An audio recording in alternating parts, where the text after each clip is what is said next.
সিলেট ও আশপাশের এলাকায় ভোর রাতে আজ ভূমিকম্প অনুভূত হয়েছে। সোমবার ৫ জানুয়ারি ভোর আনুমানিক ৪টা ৪৭ মিনিটের দিকে কয়েক সেকেন্ডের জন্য কম্পন অনুভূত হয়। সামাজিক যোগাযোগ মাধ্যমে অনেকেই ভূকম্পন অনুভব করবার কথা জানিয়েছেন।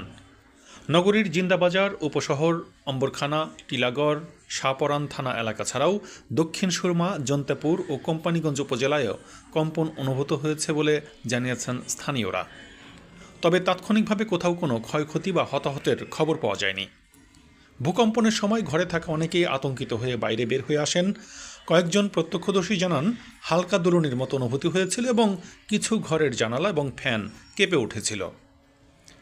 এদিকে ভূকম্পনের পরপরই সামাজিক যোগাযোগ মাধ্যম ফেসবুকে এ নিয়ে ব্যাপক প্রতিক্রিয়া দেখা যায়। অনেকেই পোস্ট দিয়ে জানান তারা ভোরে ভূকম্পন অনুভব করেছেন। কেউ কেউ লিখেছেন হঠাৎ করে ঘর দুলে উঠল, আবার কেউ কেউ বলেন ঘুম ভেঙে গেল, ভেবেছিলাম কেউ দরজা নাড়া দিচ্ছে। অনেকে আতঙ্ক প্রকাশ করে সবাইকে সতর্ক থাকার আহ্বানও জানিয়েছেন। এ বিষয়ে বাংলাদেশ আবহাওয়া অধিদপ্তর বা সংশ্লিষ্ট কোনো কর্তৃপক্ষ এখনও আনুষ্ঠানিকভাবে ভূকম্পনের মাত্রা ও উৎপত্তি স্থল সম্পর্কে কিছুই জানায়নি। বিষয়টি পর্যবেক্ষণ করা হচ্ছে বলে সংশ্লিষ্ট সূত্র থেকে জানা গিয়েছে।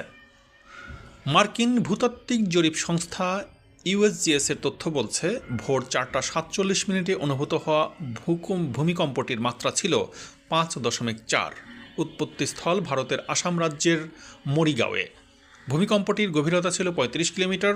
উল্লেখ্য, সিলেট অঞ্চলের ভূতাত্ত্বিক যে প্রবণতা সেটি অত্যন্ত ভূমিকম্প প্রবণ এলাকা হিসেবে পরিচিত। এর আগে বিভিন্ন সময়ে এখানে মৃদু থেকে মাঝারি মাত্রার ভূকম্পন অনুভূত হয়েছে।